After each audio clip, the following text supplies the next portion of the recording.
Hi, Jan. This is September 4th, and welcome to the another episode of Seasons Economics, where I read economics book live.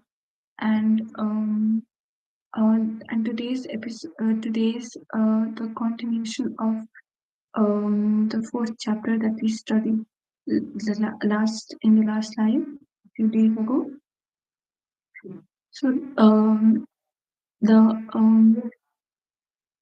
um the chapter says pricing should reflect the damage. So half of the fourth chapter um is done, I think, and some of it is remaining. I believe I have read this. I have reached in the two objections to externality charges. A charge for externalities is effectively a government tax, and all government taxes are controversial. Externality charges are often attacked from two opposing ranges of moral high ground. One on one flank comes the objection that the externality charge is an unfair tax aimed at a disadvantaged group. Consider the idea of charging drivers to drive at congested times. Two such proposals, and they have been widespread. The pro-car lobby argues that drivers pay enough, and it is not fair to price poor drivers off the road. On the other flank come those who strongly object to the activity that is to be taxed on the ground that after the externality charge has been imposed, the rich will still be able to do whatever it was that was objectionable. In the case of traffic, the anti-car lobby claims that it is outrageous that rich drivers can afford to drive around as much as they like, given the environmental damage caused by cars. How much do people spend on fuel? Smith 1992, Surmick and Richovsky in 1999 says that the fuel spending in United Kingdom is uh, higher among the richest people and is highest among the poorest people in the United States. So this is what the chart looks like. I hope you can see it in case you want to. And this picture says so Smith and are externality charges unfairly redistributive? The author asks. They are not aimed at poor people, but at voluntary activities. If you decide to stop causing trouble for others, you don't have to pay an externality charge. It's true that rich can afford to drive more than the poor, but it is just as true that rich can afford to eat more than the poor. This is unfair too. If you accept the workings of the price system for typical goods like food, why not road space or clean air? We recognize that food, clothes, and houses cannot be free, or we would quickly run out of them. It is because roads are free that we have run out of spare road space. This also says if food, clothes, and houses were free, we would run out of them, which might be correct. Furthermore, since the rich do not do most of things, externality charges often redistribute money in a desirable way. In the case of congestion charging, the truth is striking. In the United Kingdom, people drive, poor people drive, poor people do not drive. They bicycle, walk, or take the bus. The poorest tenth of the population spends almost seven times less on fuel than the richest tenth, as a percentage of their much smaller income. The total spending on fuel by the richest 10% is at least 30 times more than by the poorest 10%. The conclusion is that congestion charging not only improves efficiency, it also redistributes money by raising more tax from the rich. That's nice for the defenders of congestion charging in Britain, but users in the United States, where the poor still drive a lot and so pay larger amount of tax as a percentage of their income. But this needn't be an impossible objection because extraordinary charges can be designed not to redistribute very much. In the case of roads, the government could scrap the vehicle excise duty, which is large upfront tax, while starting to levy congestion charges on each trip. This would capture the efficiency benefits of the congestion charge without having major effects on distribution. It is possible to neutralize much of the redistribution caused by the externality charge while keeping its efficiency boosting effect. This is a variant of a lump sum tax on Tiger Woods proposed in Chapter 3. We can use lump sum taxes to redistribute without destroying efficiency. Having met the attack from the redistributive flank, the economist must face the other way to deal with the enthusiastic charge from a moral high ground of environmentalism. Not every environmentalist opposes pollution and congestion charges, but some do. The reason is that they feel that pollution should simply be illegal rather than illegal for poor and affordable for rich. Why should the rich be allowed to pollute? More generally, some pressure groups protest against externality charges on the grounds that they allow people to pay and thus continue doing whatever objectionable thing it was that they were doing. A particular response is to say that even the rich do not pollute for fun. It is true that the rich are more likely to be able to pay a congestion charge, but they will not ignore it. Perhaps they will be careful to make one trip to the store rather than two, or even walk to the local shop rather than drive to somewhere farther away. Externality charges make out alternatives look far more attractive, both to rich and to poor. So, according to our last discussion, there were two ways to charge. Like for example, the first way to charge was like if the driver buys a car, then they have to charge a certain amount, and the second way to charge is like if for each mile of travel, they have to pay a certain amount. So the this kind of charge, the externality charge, is for like per mile. But then the author argues that in UK it is great because the poorer population, the comparatively lower income population, the lower 10% lowest income population mostly use public vehicles and therefore spend less on the transportation. However, the higher income 10% population spend more on the transportation. So if we like charge more for the people who are traveling more, who are spending more for transportation, and since they are like spending more, they are paying more tax. Since people who are spending less are paying less tax, so it would be fair, and it will also distribute the wealth from the rich to the poor and keep the market going. But another the author argues that in a market like US, which is the situation is opposite to United Kingdom, and the lower percentile happens to lower income percentage happens to spend more more money in transportation than the higher income tax percentage.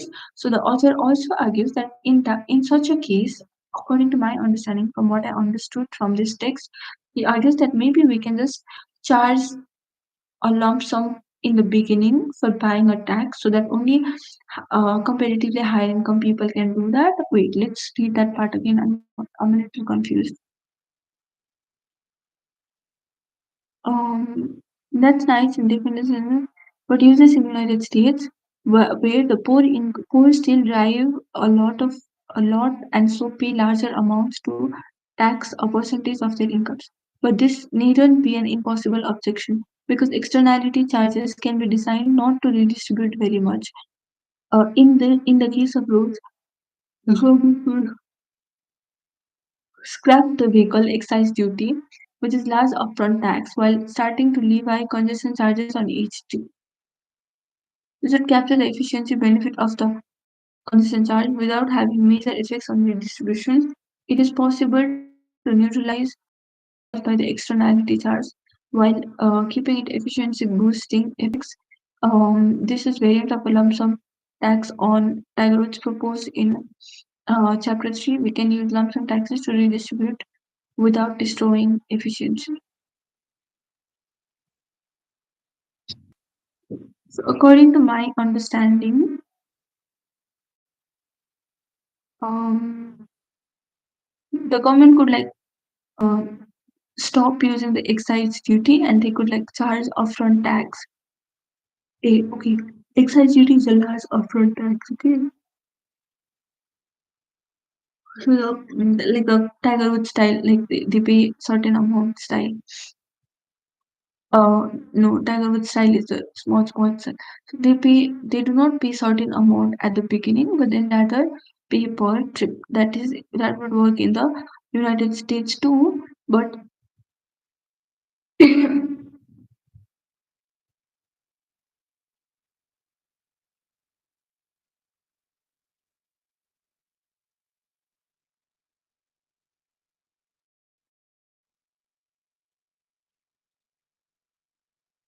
yeah. So the author is on the favor of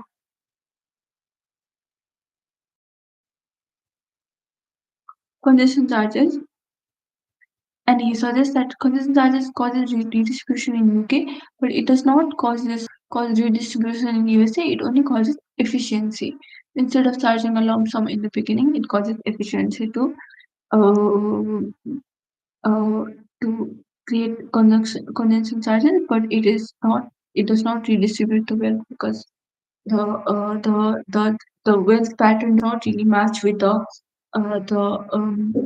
car driving ratio. Like the lower income people are spending higher on cars, so it's not matching. The partial purpose. Okay. Having made the attack of redistributive rank, the economists must face that the other way and deal with the enthusiastic charge from the moral high ground of environmentalism. Not every environmentalist opposes pollution and congestion charges, but some do. The reason is that they feel that pollution should simply be illegal rather than illegal for poor and affordable for the rich. Why should the rich be allowed to pollute? More generally, some pressure groups protest against externality charges on the grounds that they allow people to pay and thus continue doing whatever objectionable thing it was that they were doing. A partial response is to say that even the rich do not pollute fun. It is true that the rich are more likely to be able to pay a congestion charge, but they will not ignore it. Perhaps they will be careful to make one trip to the store rather than two, or even walk to the local shops rather than drive to somewhere farther away. Externality charges make other alternatives look more attractive, both to rich and to the poor. More fundamentally, we must not confuse the strictness of the externality regulation with the method of the regulation. A congestion charge can be set at $1 a day, or $10 a day, or $1,000 a day. What we know is that whatever society decides about the seriousness of the externality, um, externality charges are the most effective way to deal with it. Well designed congestion charges, for instance, are the most efficient way to achieve any given reduction of road use. How much of reduction is desirable to an open question, but congestion charges charging can deliver no matter what the answer is. There are alternatives to congestion charging which stop short of extreme of an outright ban on driving. The trouble is, they don't work as well. For instance, the government could give everybody vouchers which allow them to drive up to 20 miles per week. The immediate result of such plan is that some people, mostly poor, would want to sell their vouchers to others, mostly rich. The poor people would rather have the money and the rich people would rather have the right to drive. If the government allows voucher to be traded, they have simply imposed a congestion charge by another means and probably a slightly less effective one given the hassle of trading. The charge is whatever the market value of the vouchers turn out to be. If the government bans voucher trading, the plan is clearly inefficient because people who wish to trade are being prevented from doing so. Other alternatives, such as high parking charges, are probably less efficient. Still, although it is harder to prove this in a paragraph. For instance, high parking charges do discourage some drivers, but the relationship between driving and parking is rather indirect. Some drivers spend extra time on the streets looking for free spaces. If the government wishes to discourage driving by causing drivers some expense, better to charge them directly and spend the revenue on something useful. Um, some interest groups will always complain that externality charges are not tough enough, while others squeal that they are draconian. Draconian. Draconian. The economist's defense is that however tough we agree to be, uh, an externality charge is the most efficient way to be tough. For any other policy, the economists can propose an alternative using the externality charge, which would make some people better off and nobody also. How much is a life worth? The previous section makes it very clear that the level of externality charge is bound to be a matter for controversy. With the undercover economist seeking to recreate the world of truth, the ideal externality charge addresses all the real external costs and only the real external costs. It's worth thinking about what the ideal system would look like for the externalities surrounding driving. Any driver making a trip which emitted pollutants that damaged the local area would be charged for the pollution if he drove in a densely populated area. There would be a different charge which would be imposed for every trip for emitting carbon dioxide because it contributes to climate change no matter where on the surface of the planet it is emitted. In each case, the price of the trip would also depend on how clean the vehicle emissions were. Drivers would face any additional charges for trips in congested areas at congested times.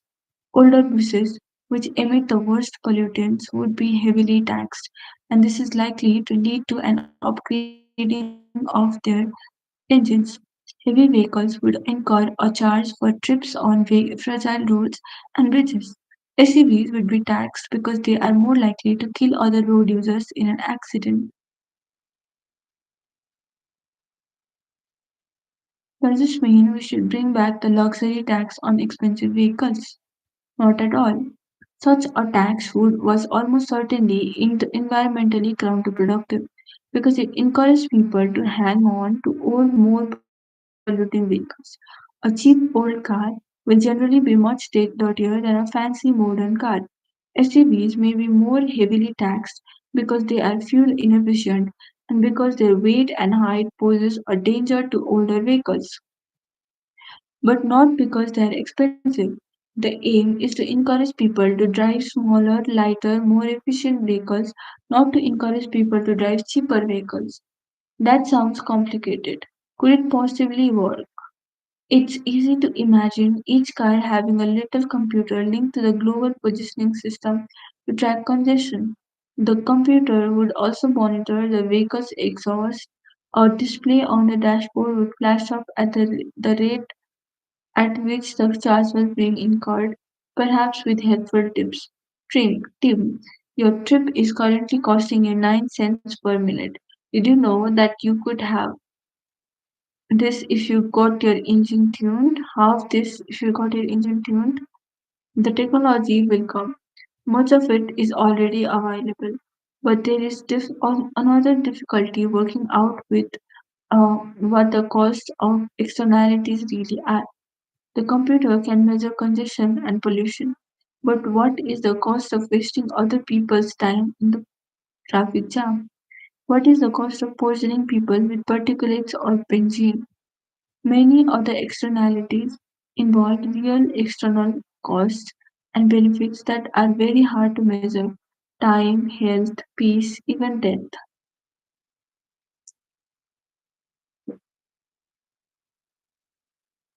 For the sake of clarity, it may help to focus on a specific example of pricing the externalities caused by driving. It is hard enough to measure physical facts. How much road damage does one more vehicle do? How much noise does one more vehicle cause? How many accidents? How much delay to other vehicles? How much pollution? What ill does the pollution cause? But it is harder still.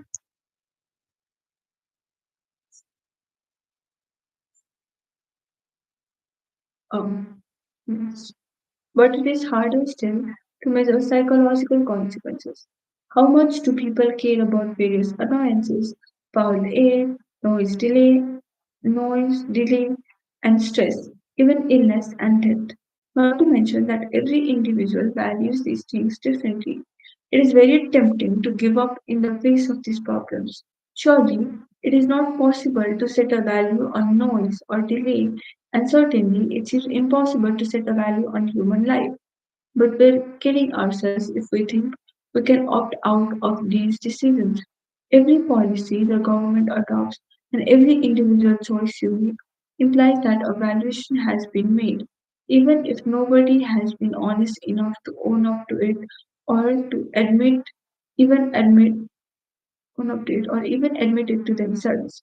Individually, we constantly make decisions that put a value on our own environment, our own time, and even our own lives.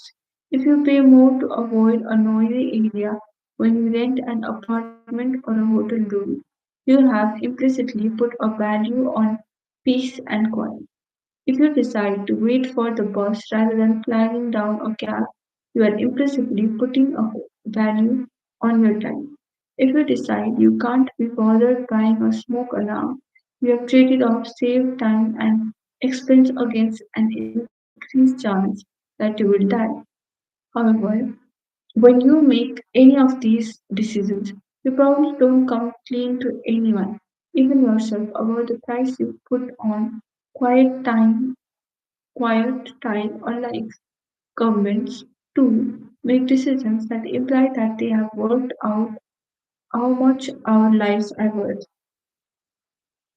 So the government install extra street signs and markings or spend their money on speed cameras or improve healthcare or fund cancer research or indeed not do any of these things but cut taxes, improve the quality of universities or spruce up national parks. Such decisions have to be made. When they are made, embedded within them are assumptions about subjective values, including the value of human life. Estimating externality charges is simply more awkward because, if done properly, it requires that those assumptions be justified and made explicit. Leaving them unjustified leaves us at the mercy of the random drift of political wars, acquiescing to the self-serving demands of interest groups. One of the best ways of estimating these subjective values is to look at what people actually do. Economists have a theory of revealed preference, which is the people's preferences are which is that people's preferences are revealed by the choices that they make as consumers. You bought apples when you could have ordered pears. Therefore, you preferred apples to pears. But an economist Preference is not just deduced but actually defined by such choices. It is a short step to conclude that people are also rational consumers when it comes to less tangible factors, even when it comes to their health and safety. If you are not willing to pay $5 to catch a cab and save 20 minutes, then the undercover economist concludes that you would rather spend the $5 on something else. This is not a very dramatic conclusion, but some people find it controversial. He also concludes that peace and quiet is worth an extra $15 a week to you on the basis of your rental decision. And observing that you have no smoke alarm, he presumes that you are not willing to spend an hour and pay $20 to reduce the chance of death by 1 in a million. Two important sources of information about people's principles preferences are house prices and wages. House prices contain embedded information about the value people place on all kinds of amenities, shops, greenery, low crime, quiet, and sun through the window in the morning, and so on. Some of these can be quite accurately measured. For instance, the price of two identical houses facing each other across the same street would probably reveal how much people prefer a house that faces the sun. Meanwhile, wages can reveal information if there is a salary differential for jobs with very similar skill requirements but different levels of danger. There are flaws in this method. In particular, what if the place and peace and quiet comes hand in hand with a cul-de-sac which is safe for your children to play on, and insulation which will save your heating bills. But how much of the $15 a week is really a payment for quiet surroundings? What if the well-paid but dangerous job on the oil rig also requires you to not drink for 6 weeks at a time and spend all your spare time indoors? Perhaps the payment is nothing to do with danger and everything to do with inconvenience. It will always be hard to disentangle these different factors, and it is impossible to know how well you have succeeded. But with enough information, economists can have what they think is a decent try. A second problem is that when you bought a smoke alarm, perhaps you thought that it would reduce the chance of death by only 1 in 50 million, not 1 in a million. So before we leap to conclusions about how much you value your life, we really need to find out how likely you thought the smoke alarm was to save it, and recognize that you may quite rationally not bother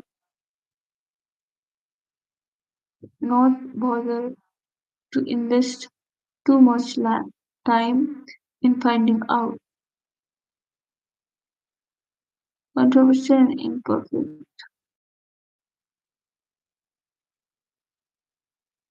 Mean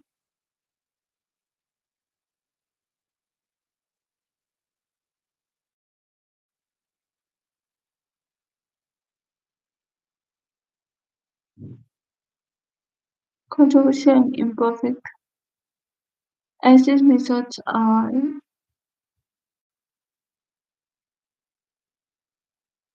two different gaps in our knowledge.